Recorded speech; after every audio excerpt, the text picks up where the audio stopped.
네, 안녕하십니까.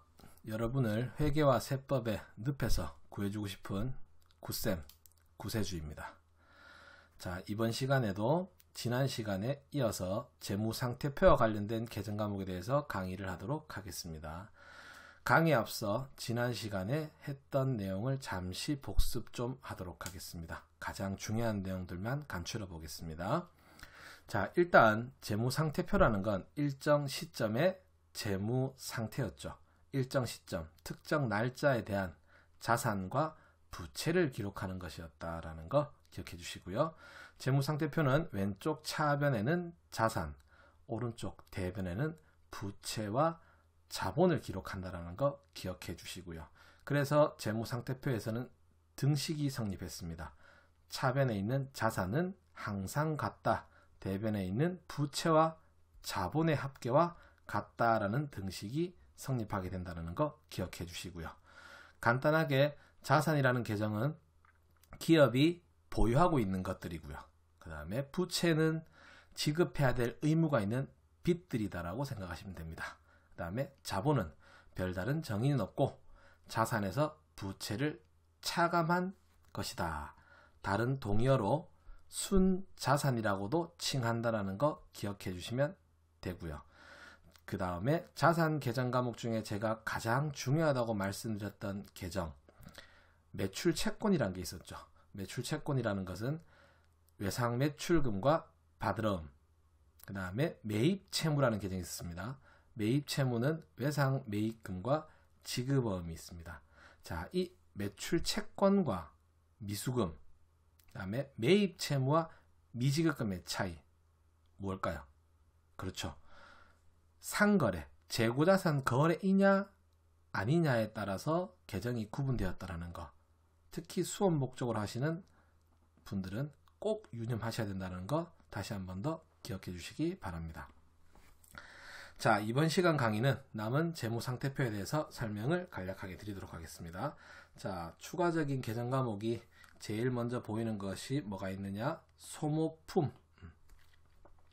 자, 소모품이라는 개정 과목은 여러분이 잘 알다시피 그냥 일회성이 강한 물건이다. 여러분 일상생활에서도 그냥 쓰고 버리는 것들을 소모한다, 소모성이다 라고 말씀하시죠. 똑같이 소모품이라는 것은 사용기간이 1년 내에 쓰고 버리는 물건들을 소모품이라고 한다. 여기서 제가 굳이 1년이라고 강조하는 이유는 뒤에서 비품이라는 개정이 나올 겁니다. 그 비품과 소모품의 가장 큰 차이가 사용기간이 1년이 되느냐 되지 않느냐를 가지고 이론적으로 구분을 하고 있습니다. 그래서 사용하고 버리는 물건들을 우리가 소모품이라고 한다는 거 알고 계시고요. 그 다음 또 알아볼 개정 과목은 선급금이라는 개정과 부채 쪽에 보시면 선수금이라는 개정이 있습니다. 선수금. 자, 선급금, 선수금. 여기에 들어가 있는 선자가 먼저 먼저 지급한 돈이다. 자산이죠. 선급금. 그 다음에 먼저 받은 돈이다. 선수금, 부채 개정이 될 겁니다. 학생분들이 가장 많이 오해하시는 게 계약금을 준 건데 왜 자산이죠? 라고 하시는데 계약금을 주게 되면 현금이라는 자산은 나가겠지만 외부로 유출이 되겠지만 대신에 그만큼 받을 권리가 생겼습니다. 그렇기 때문에 우리는 이 선급금을 자산으로 처리하셔야 되고요. 반대로 선수금 같은 경우에는 계약금을 받았다. 돈은 받았죠. 현금이란 자산은 받았지만 대신에 그만큼의 의무를 이행해야 될 부채가 발생했다는 겁니다. 그래서 우리는 선급금, 자산, 선수금, 부채다라고 판단해 주시면 되겠습니다. 자, 그 다음 또 기본적으로 알고 가셔야 될 개정 과목이 가지급금이라는 개정과 부채 쪽에 보시면 비교해서 가수금이라는 개정이 있습니다. 자, 가지급금, 가수금. 여기서 가자는 임시로 지급한 돈이다라는 겁니다. 일단은 돈이 지급됐는데 정확한 원인을 모른다든지 혹은 금액이 불확실한 경우 원인이 밝혀질 때까지 우리는 임시적으로 가지급금이다라는 자산 계정으로 사용하게 되어 있다. 반대로 부채에 있는 가수금은 돈을 받았지만 아직까지 원인이 밝혀지지 않았기 때문에 내 돈이라고, 회사 돈이라고 확신할 수가 없습니다. 그렇기 때문에 일단은 부채로서 인식해야 된다는 거 기억해 주시고요. 참고로 가지급금 같은 경우에는 수업 목적으로 가장 많이 쓰이는 내용이 출장비일 겁니다. 직원을 출장 보낼 때 일부의 현금을 먼저 준다. 그럼 아직까지 이 직원이 출장비로 얼마 쓸 건지 정확한 금액이 확정이 안 났죠? 그때 가지급금이라고 쓰실 거고요. 조금 이런 감은 있지만 실무적으로는 가지급금을 가장 많이 쓰는 경우가 법인 같은 경우에 대표자가 회사 자금을 가져가는 경우, 이때는 가지급금이라고 처리하신다라는 거 알고 계시면 되고요. 자, 그 다음에 알아두실 계정, 선납세금이라는 계정이 있고요. 부채 쪽에 보면 예수금이라는 계정이 있습니다. 자, 이 두 개 계정은 지금까지 봤던 계정들 자산과 부채가 서로 상대적이라면 이름이 조금 비슷했습니다. 근데 이름이 완전히 다르죠. 다른데 개념은 같기 때문에 같이 제가 상호로 설명드리도록 하겠습니다. 자, 선납세금 말 그대로입니다. 선납, 먼저 납부한 세금이다. 아직까지 납부 안 해도 되는 세금인데 미리 먼저 냈다라는 거죠. 그래서 선납세금은 제가 가장 말씀드리고 싶은 게 원천징수, 우리 원천징수라고 들어보셨죠? 자, 직장생활 해보신 분들은 가장 대표적으로 급여를 받으실 때 급여 300만 원이다. 다 받으십니까? 아니죠. 국민연금, 건강보험, 고용보험, 그 다음에 소득세, 지방소득세 등을 징수하고 남은 차액만 급여 통장에 입금이 됩니다. 그러면 회사 입장에서는 돈은 300 좋지만 국민연금, 건강보험, 고용보험, 소득세, 지방소득세 같은 부분을 근로자가 직접 납부해야 되는 것을 정부에서 그렇게 하면 너무 행정력 낭비가 너무 심하니까 회사 네가 줄 때 먼저 걷어놨다가 일괄적으로 납부해라 라고 하는 제도가 원천징수입니다. 자, 이 원천징수 제도는 뒤에서 소득세 파트에서 좀 자세한 내용이 나올 거니까 그렇게 알고 계시고, 자, 선납세금, 우리 회사가 돈을 받을 때 세금을 주고 왔다라는 거죠. 그래서 가장 이론적으로 많이 쓰실 게 은행에서 이자를 받을 때 세금 주고 오죠. 미리 내는 세금이다. 선납세금이 될 겁니다. 또한 법인 같은 경우에는 보통 8월 달에 중간 예납이라는 게 있습니다. 법인세 같은 경우는 1년 사업을 다 하고 나서 법인세를 내야 되겠지만 중간에 한번 나눠내라 라고 해서 중간 예납이라는 게 있습니다. 이렇게 중간 예납하는 경우에도 돈을 먼저 납부한 거기 때문에 얘를 우리는 선납세금이라고 처리할 것이다 라는 거 알고 계시고, 반대로 예수금은 그럼 회사는 직원들 월급 주면서 직원들이 내야 될 세금을 받아놨습니다. 근데 이건 회사 돈이 아니죠. 잠시 보관하고 있다가 다시 정부나 여러가지 공단 쪽에 납부를 해야 되겠죠. 자, 그렇게 받아놓은 돈을 예수금이라 한다 라고 되어 있습니다. 예수금, 국민연금, 건강보험, 고용보험, 소득세, 지방소득세 등이 있겠죠. 자, 그래서 원천징수와 관련된 개정과목 두 가지가 있다. 선납세금과 예수금 됐습니까? 선납세금은 우리 회사가 돈을 받으면서 원천징수 세액을 주고 오는 거고요. 그 다음에 예수금은 우리가 돈을 주면서 여러가지 제세공과금을 받아놓는 걸 예수금이라고 한다라는 거 개정과목 꼭 좀 기억 부탁드리겠습니다.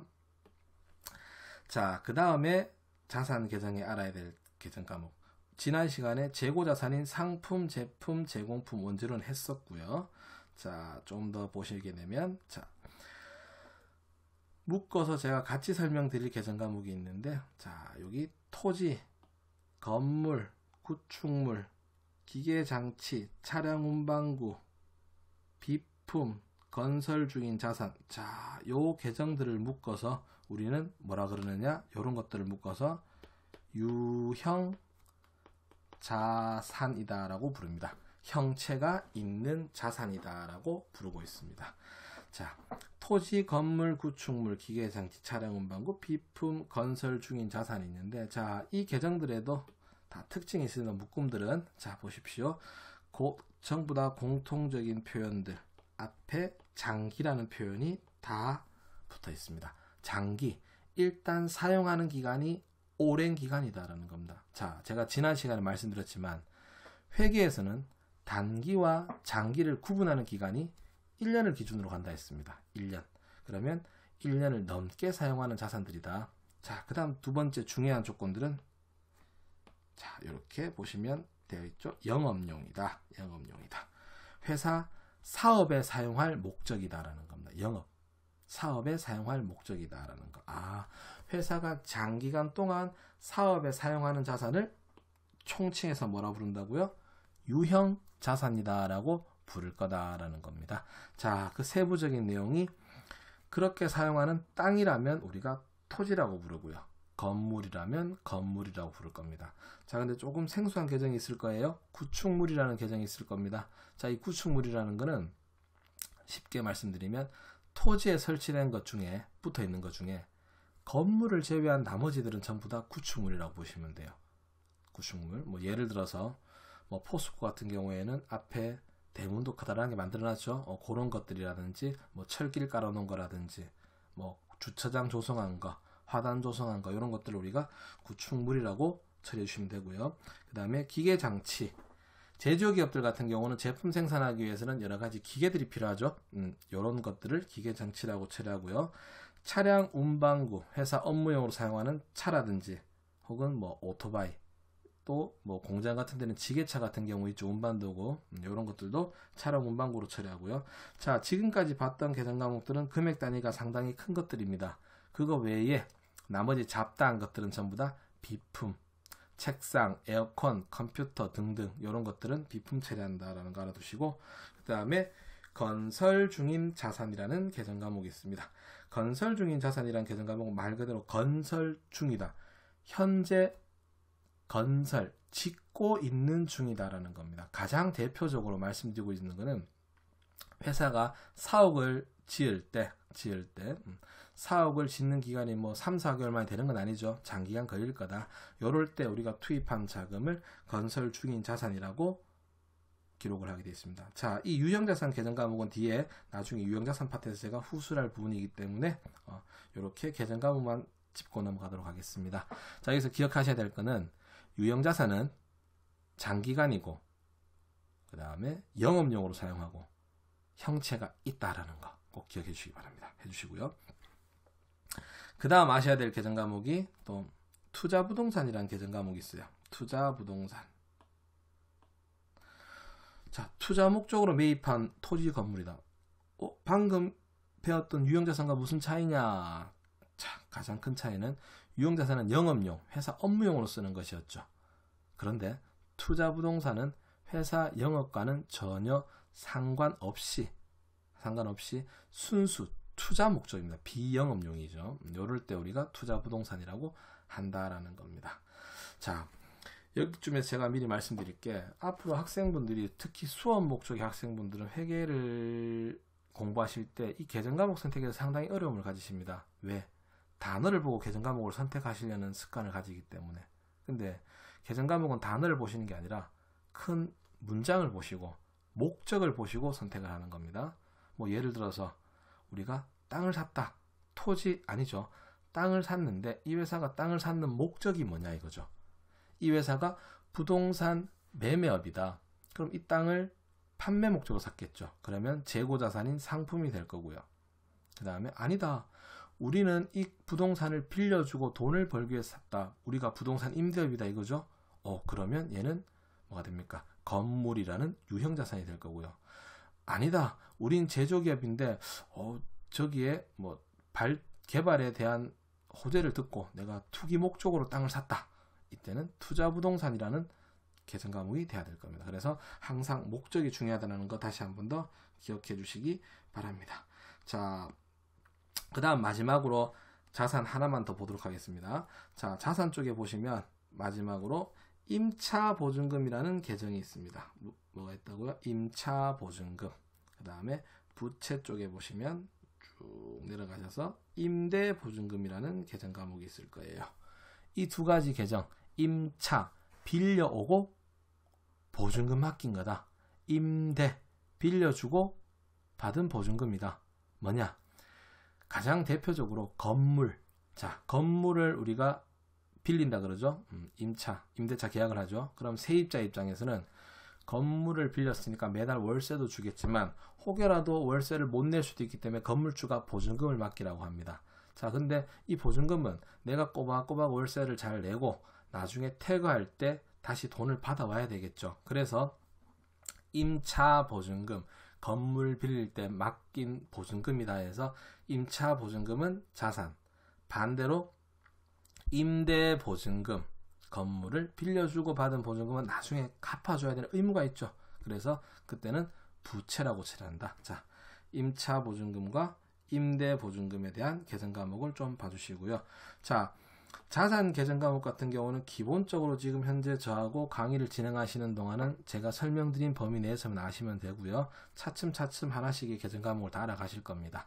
그 다음에 부채 쪽에서는 제가 추가로 설명드릴 개정은 없을 것 같습니다. 이미 앞에서 다 봤던 거죠. 매입 채무인 외상 매입금과 지급원, 그 다음에 미지급금 차이가 가장 중요한 게 상거래냐 아니냐의 차이라고 말씀드렸고요. 자, 그 다음에 가수금, 선수금, 그 다음에 지난 시간에 봤던 단기 차입금, 돈 빌린 건데 1년 내에 갚을 목적이다라는 거. 단 1년을 초과한다면 당연히 뭐라 불러야 되겠습니까? 장기 차입금이라고 불러야 될 거다. 그 다음에 임대 보증금까지 여러분이 알고 계시면 되겠다라는 거. 그 다음에 자본에 대한 개정, 자본. 자, 자본은 제가 별도로 지금 강의 쪽에서는 따로 준비하지 않았고요. 파일에는 첨부되어 있을 겁니다. 근데 자본의 개정이 법인 자본은 복잡하게 구성되어 있고 개인 자본은 간단하게 구성되어 있습니다. 그래서 제가 강의를 처음 시작하는 지금은 전산회계 2급 파트를 위주로 수업을 할 거기 때문에 개인 기업을 위주로 설명을 드리도록 하겠습니다. 그래서 자, 자본에는 여러분들이 두 가지 개정만 기억해 주시면 됩니다.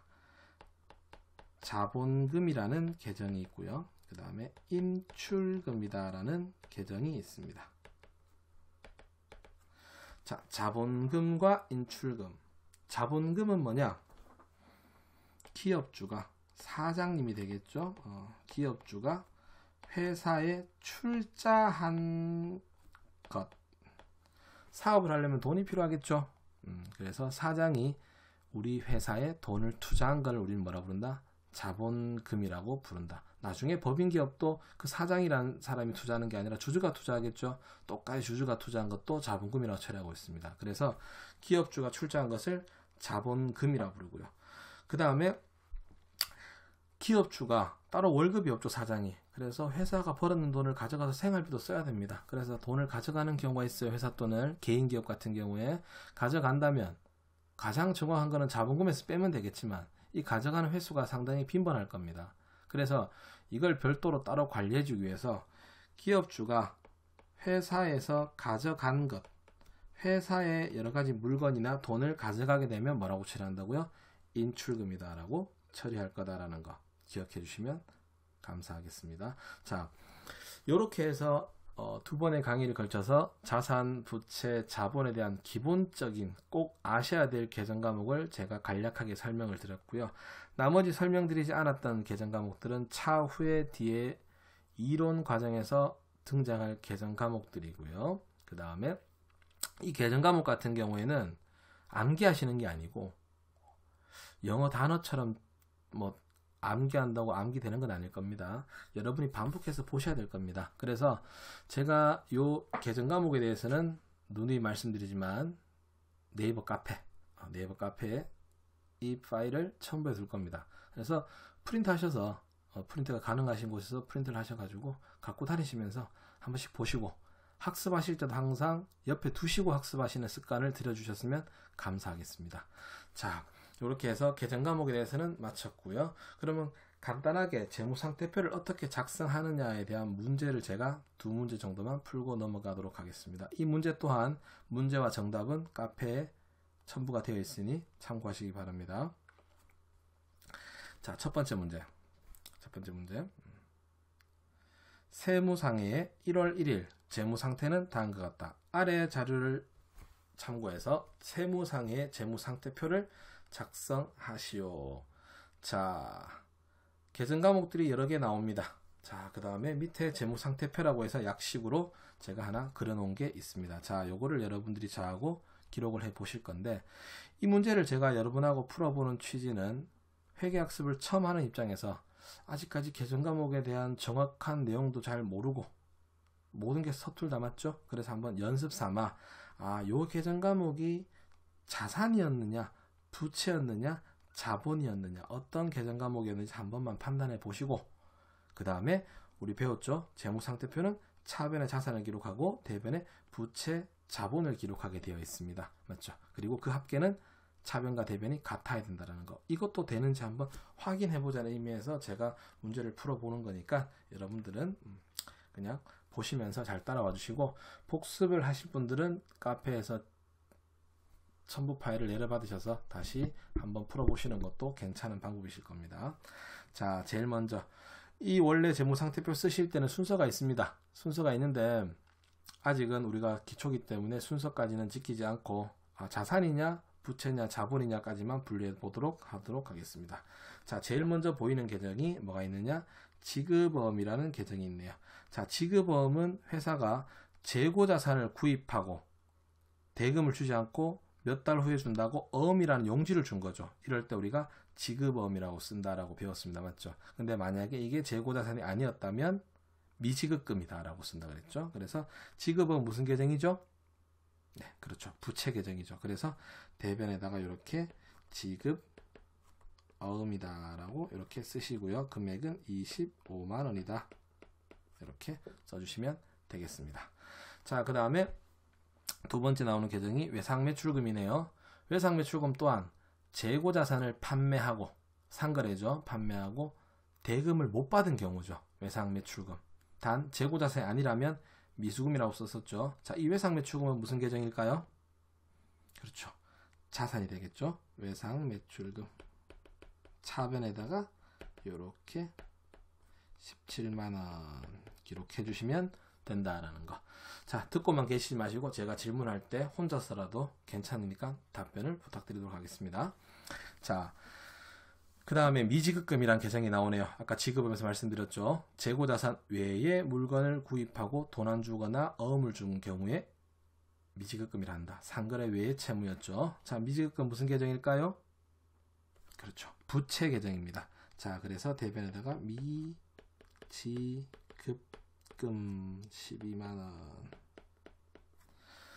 자, 그 다음에 다음 계정이 받을어음이네요. 받을어음은 재고자산을 판매하고 어음으로 대금을 받은 경우입니다. 맞죠? 무슨 계정일까요?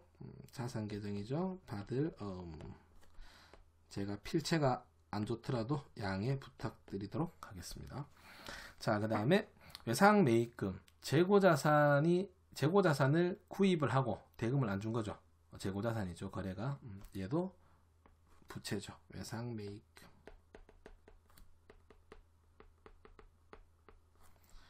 33만원 이렇게 기록해 주시면 되고요. 자, 참고로 말씀드리면 외상매입금과 지급어음은 합쳐서 매입 채무라고도 기록하셔도 무방합니다. 제가 합쳐서 같이 쓴다 그랬죠. 자, 그 다음에 당좌예금. 지난 강의 때 제가 말씀드렸죠. 당좌예금 처음 들어보시는 분들 많을 거라고요. 당좌예금은 회사가 수표를 발행할 목적으로 예금한 돈을 당좌예금이라 불렀습니다. 맞죠? 자, 무슨 계정이다? 자산 계정이죠. 그래서 차변에다가 당좌 예금 23만원. 자, 그 다음에 돈 빌려왔는데 1년 내에 상환할 목적이다. 단기 차입금입니다. 맞죠? 빌려온 돈입니다. 무슨 계정일까요? 부채 계정이죠. 그래서 대변에다가 단기 차입금 22만원. 자, 그 다음에 현금. 회사가 가지고 있는 여러가지 현금들 뿐만 아니라 각종 수표들, 타임 발행 수표들을 전부 다 현금이라 불렀죠. 자산이죠. 네, 차변에다가 현금 32만원 기록해 주시고요. 자, 그 다음에 기업이 장기간으로 사용하기 위해서 영업용으로 사용하기 위해서 구입했는 물건, 건물이죠. 건물. 자, 건물은 유형자산이었습니다. 맞죠? 장기간 영업용으로 사용한다. 건물, 자산이기 때문에 차변에 기록하시면 될 겁니다.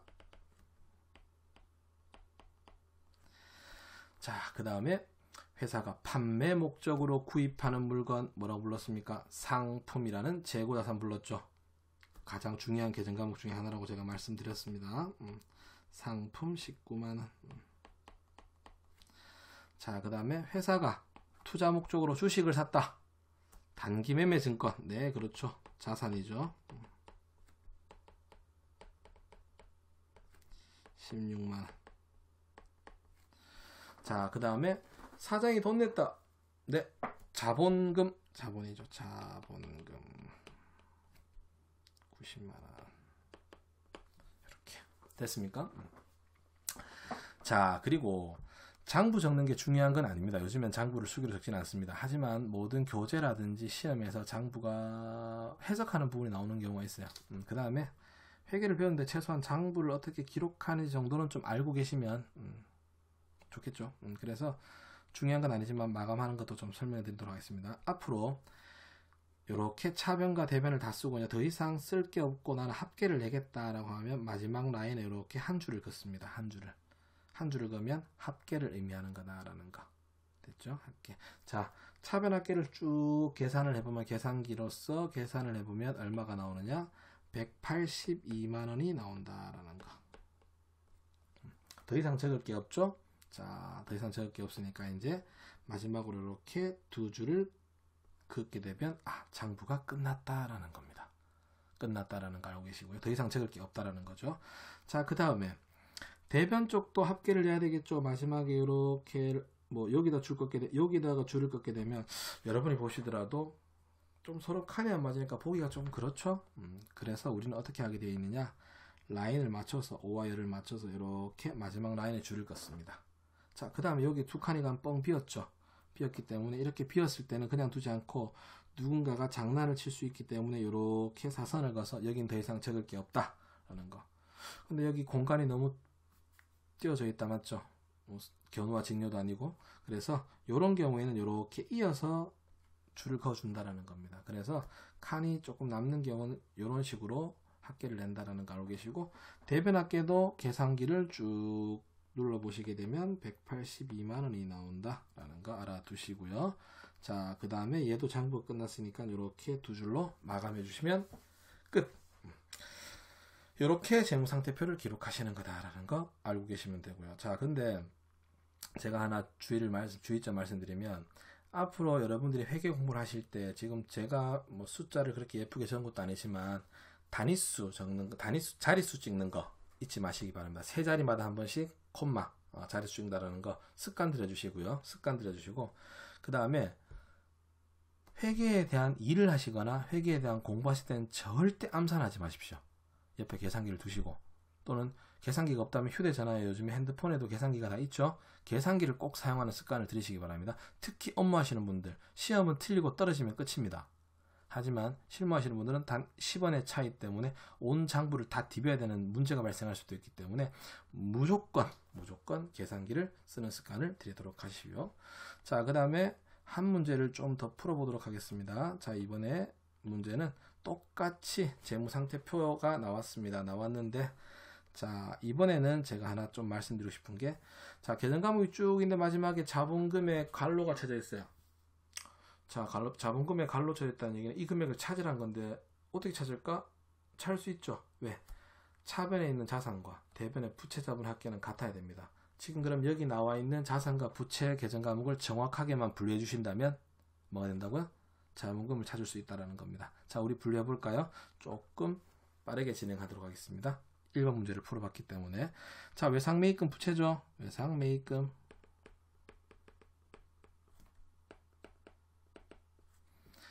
자, 그 다음에 받으러움은 자산입니다. 차변에 받으러움.